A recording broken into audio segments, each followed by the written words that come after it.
Bonsoir à tous, bienvenue. Si vous nous rejoignez sur NCI, voici les titres. À la une ce soir, en exclusivité, une opération de police qui a sauvé 137 enfants de l'exploitation et de la traite dans la cacaoculture dans la région du Sud Comoé.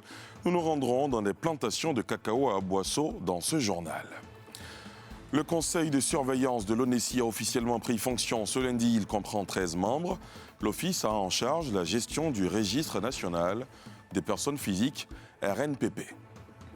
Et puis à l'étranger, le sommet consacré à la situation au Sahel s'est ouvert aujourd'hui à Pau. Dans le sud de la France, les chefs d'État doivent évoquer la lutte contre le terrorisme au Sahel alors que la situation sécuritaire ne cesse de se dégrader. Tout d'abord, cette opération de police qui a permis de démanteler un vaste réseau d'exploitants d'enfants dans la cacaoculture.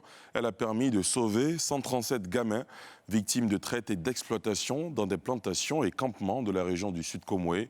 C'est dans le sud-est de la Côte d'Ivoire. Il aura fallu 48 heures à la police criminelle appuyée par le Comité national de surveillance des actions de lutte contre la traite, l'exploitation et le travail des enfants pour soustraire des mains de 13 présumés auteurs, 137 mineurs. Comment les fins limiers de la police y sont pris? Comment ont-ils cueilli ces auteurs de ce trafic? La réponse dans ce sujet inédit de notre envoyé spécial, Thiemé Dandje. 137 enfants sauvés de la traite et de l'exploitation de la cacaoculture et 13 présumés auteurs de ce trafic interpellés. C'est le résultat de l'opération BIA 3 menée dans la région du Sud Comoé du jeudi 9 au vendredi 10 janvier 2020. Pour ces hommes de la sous-direction de la lutte contre le trafic d'enfants et de la délinquance juvénile, rattachés à la police criminelle, regroupés ici à la préfecture de police du chef-lieu de région Aboisseau, l'objectif est clair, réhabiliter l'image de l'une des mamelles de l'économie ivoirienne, le cacao. Il s'agit de mener l'opération de recherche des enfants qui sont exploités dans nos plantations. Les consignes reçues placent à l'assaut, au pas de course, sur un terrain parsemé d'embûches, dans de vastes plantations de cacao ou encore des campements à la lisière du Ghana, en plein cœur de la forêt frontalière. L'offensive donne lieu à des courses-poursuites entre les agents et leurs cibles.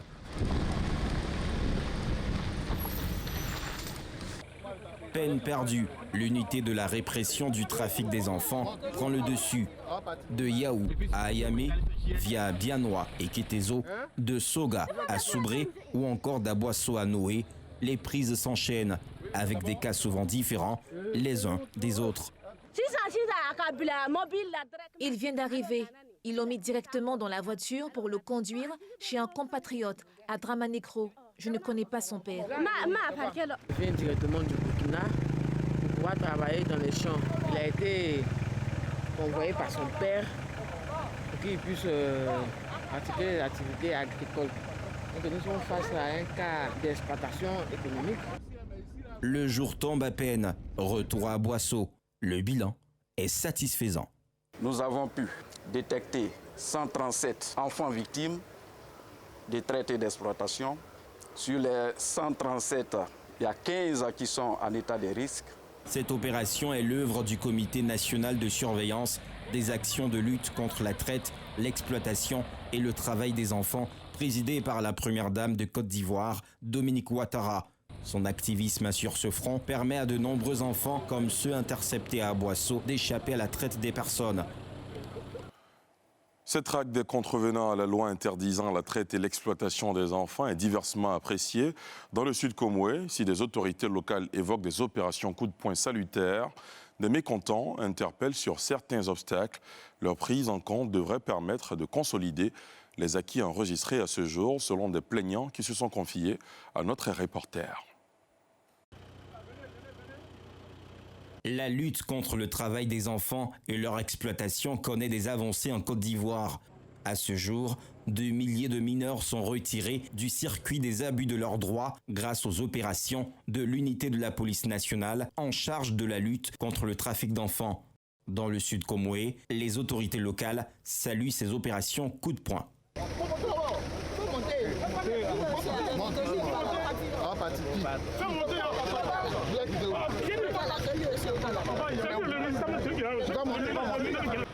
C'est une bonne mission parce que nous sommes, j'allais dire, frontaliers au Ghana. Donc, ce trafic pourrait éventuellement se faire. Mais bon, une mission qui vient lutter contre ce trafic-là, je pense que c'est important. La mission est bonne, c'est bon. Parce que vous avez nous surpris, on ne sait pas, donc vous avez besoin de vous dire que n'allez pas ou bien donc continuer de faire. Sinon on est content, on est très d'accord. Le satisfecit n'est pour autant pas général. Des voix se font entendre pour interpeller sur des obstacles qui plombent encore les acquis sur le terrain. Bon, on vient enlever les enfants comme ça. Bon, on comprend bien. S'il n'y a pas ça, il y a les structures. Il n'y a pas de structure. Sans structure, on ne peut pas mettre les enfants à l'école. Il faut que l'État vienne s'implanter. Quand on crée même des écoles communautaires à nos propres frais, les choses quoi, les autorités éducationnelles là grèvent les charges des parents au point même que on ne peut même pas scolariser nos enfants. 3 000 francs pour l'inspecteur, 15 000 francs pour les frais de scolarité. L'État dit l'école est gratuite. On ne sait pas où les enfants ça va en faire comment. Les regards sont tournés vers les responsables de l'école dans le Sud Comoé. Ils doivent prendre des mesures pour rendre effective la gratuité de l'école et ainsi retirer tout argument de nature à faire des enfants une main-d'œuvre dans la production cacaoyère et autres produits agricoles. Les enfants victimes de traite ne sont pas les seuls à tomber dans le filet de l'opération BIA 3. Comme eux, 39 adolescents ont été pris. Rentrés sur le territoire ivoirien par des voies détournées, ils étaient destinés à des activités illicites, notamment l'exploitation sexuelle. Ces hommes se préparent à passer à l'offensive. Leur mission, interpeller tout mineur en situation de vulnérabilité, véritable proie des auteurs d'exploitation des enfants. Ce jour, ils écument le Sud Comoé, région frontalière ivoirienne, avec le Ghana, et interceptent un car suspect. Comme elle, ces adolescents manquent de chance. Venus en Côte d'Ivoire, grâce à des réseaux en cours de démantèlement pour travailler dans les plantations agricoles d'Aboisseau, ils tombent sur les hommes de la chef d'équipe de la ligne Aboisseau, Ayamé, Yao. Venez monter, Venez derrière là-bas. Venez.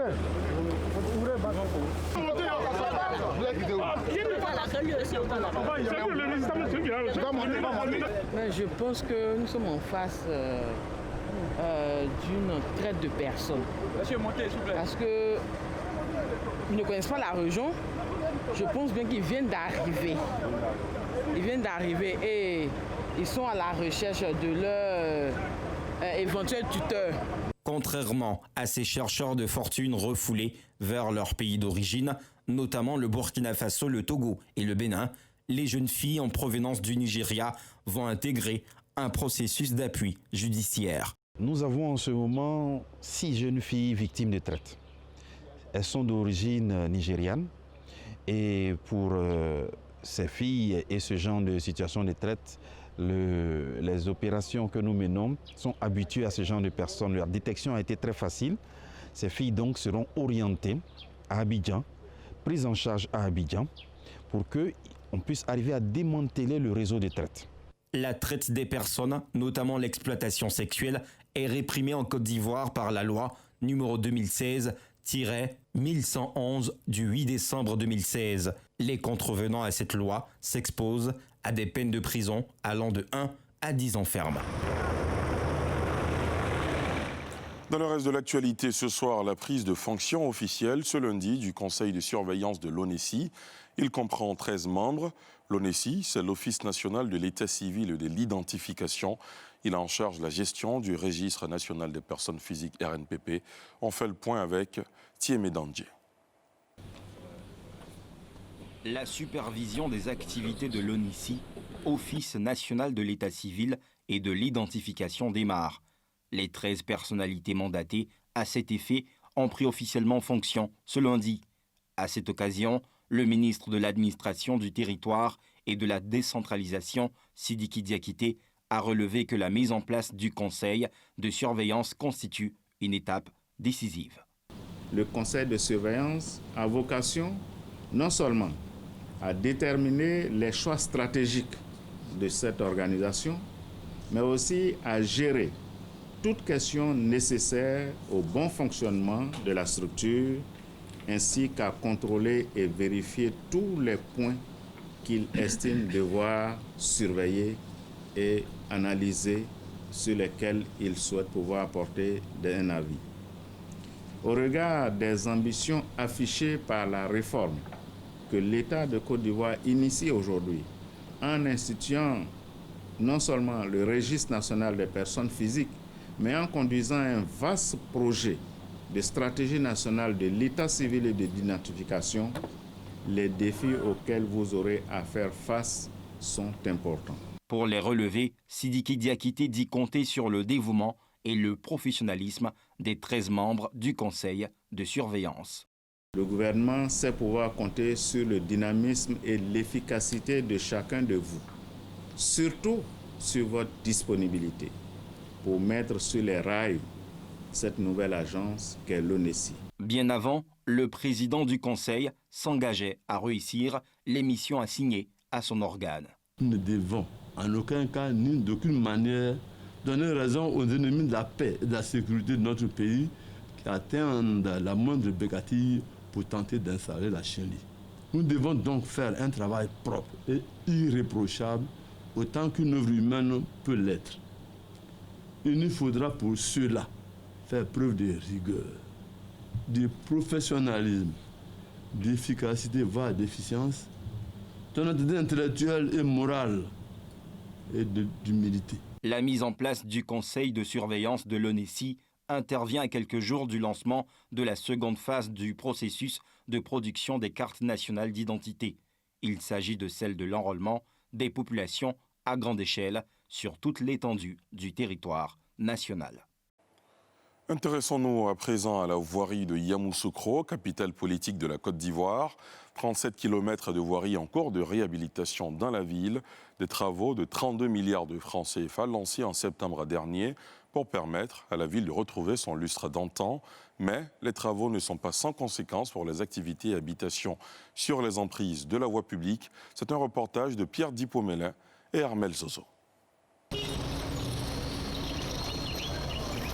La voirie de Yamoussoukro, capitale politique ivoirienne, est en chantier.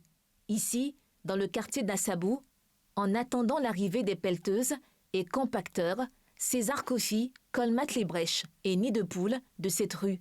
Il espère des pièces d'argent de quelques généreux usagers. Oui, je prends les briques pour mettre dans les trous et puis je casse avec mon marteau. Quand eux passent et puis ça casse pas les cadans, d'autres sciences pour me donner quelque chose. C'est comme ça que je fais. Partout dans tout Yamoussoukro, il y a un qui est gâté, j'arrange. Les travaux de réhabilitation ont été lancés en septembre dernier au grand soulagement des populations et des usagers de ces larges voies en délabrement. C'est un constat de soulagement. Yamoussoukro, la capitale, tant rêvée, c'était plus ça qu'on voyait à travers les différentes routes que nous avons. Aujourd'hui, si l'État a décidé de refaire les routes, on ne peut que saluer l'acte. Des commerces et habitations sur les emprises des canaux de ruissellement, d'eau et domaines publics sont démolis. La note est salée pour Agnès. On ne sait pas où partir. On ne sait pas où aller. Nous sommes sur le soleil. On se promène, on ne sait pas où dormir. Vraiment, la population, ils n'ont qu'à voir ce cas-là, ils n'ont qu'à nous aider. On ne sait pas où partir. Et les enfants. Moi, mon dépôt est là, juste là. Et le magasin de ma femme est là. On n'a plus de prêts à la banque. Plus de prêts à les banques pour pouvoir travailler avec. Un beau matin, on vient nous dire donc quitter, on nous donne un délai de 3 jours. Bon, nous, on a cru que c'était vraiment de l'amusement. On a laissé un peu les marchandises et autres. On vient un beau matin, on vient à 4h du matin, on commence à casser les coins. On plaide, il ne veut rien savoir. Donc vraiment, si l'État peut faire quelque chose pour nous. 32 milliards de francs CFA de l'État ivoirien pour redonner l'éclat à ces grandes avenues qui ont longtemps fait la fierté de la ville natale de Félix Houphouët-Boigny, premier président de la République de Côte d'Ivoire. La réhabilitation de la voirie de Yamoussoukro n'est qu'une étape. Même si le lac aux Caïmans continue de recevoir des visiteurs, il attend lui aussi son tour de rénovation, ainsi que les autres lacs de la ville dévorés par les jacinthes d'eau. À l'étranger, 3 enseignants ont été tués et 1 a été enlevé aujourd'hui dans l'est du Kenya par des présumés militants du groupe Shebab.